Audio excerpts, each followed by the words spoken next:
നമ്മളിപ്പോൾ നിൽക്കുന്നത് പത്താംകരയായ മറ്റംവടക്ക് കരയുടെ കെട്ടുകാഴ്ചയുടെ സ്ഥലത്താണ്. കഴിഞ്ഞ വർഷത്തേനെ അപേക്ഷിച്ച് ഇപ്രാവശ്യം എന്തൊക്കെ മാറ്റങ്ങളാണ് കെട്ടുകാഴ്ചയിൽ വരുത്തിയിട്ടുള്ളതെന്ന് നമുക്ക് ഇതിൻ്റെ ഭാരവാഹികളോട് ചോദിക്കാം. ചിട്ടികുളങ്ങര ദേവീക്ഷേത്രവുമായി ബന്ധപ്പെട്ട 13 കരകളിൽ 10ാമത്തെ കരയാണ് മറ്റംവടക്ക് കര, ഹൈന്ദവ കരയോഗം. അതിൽ ഞങ്ങളുടെ കെട്ടിയാഴ്ചയായ ഭീമസേനൻ ശിവരാത്രി നാളിൽ പേർക്കിയിടും.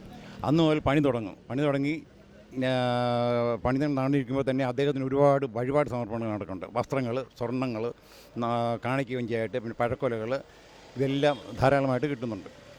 അപ്പോൾ അത് കൂടാതെ ഞങ്ങൾ വളരെ ഭയഭക്തിയോട് ഇതൊരു ദാരുശില്പമാണ്. അത് ഞങ്ങൾ ഒരു കെട്ട് കാഴ്ച എന്നുള്ളതല്ല ഞങ്ങളുടെ കാഴ്ചപ്പാട്. മറ്റൊരു ഇത് ഞങ്ങൾ ദൈവികമായി ദൈവതുല്യമായിട്ട് ബഹുമാനിക്കുന്നതും ആദരിക്കുന്നതാണ് ഭീമസേനൻ.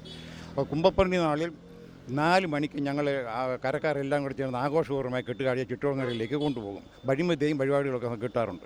അങ്ങനെ ചിറ്റോളങ്ങര ക്ഷേത്രം ഒരു 6 മണിയോടുകൂടി വൈകുന്നേരം 6 മണിയോടി ചിറ്റോളങ്ങര ക്ഷേത്രത്തിൽ ഞങ്ങൾ എത്തിച്ചേരും. അവിടുന്ന് ഓരോ കരക്കാരുടെ ക്രമമനുസരിച്ച് ഞങ്ങൾ 10ാമത്തെ കരയാകുമ്പം ഭീമസേനനെ ചിറ്റോളങ്ങര ഭഗവതിയുടെ നടയ്ക്ക് മുമ്പാകെ ദർശനത്തിന് വെച്ച് അനുഗ്രഹം വാങ്ങി ഞങ്ങൾ കാഴ്ചക്കണ്ടത്തിലേക്ക് ഭീമസേനനെ ഇറക്കും. അവിടെ നിന്ന് എല്ലാ കരകളിലും ഇറങ്ങിക്കഴിഞ്ഞാൽ വെളുപ്പാങ്കാലി ഉദ്ദേശം ഒരു 4 മണിയോടുകൂടി അമ്മയെ ദേവിയെ പുറത്തേക്ക് എഴുന്നള്ളിക്കും.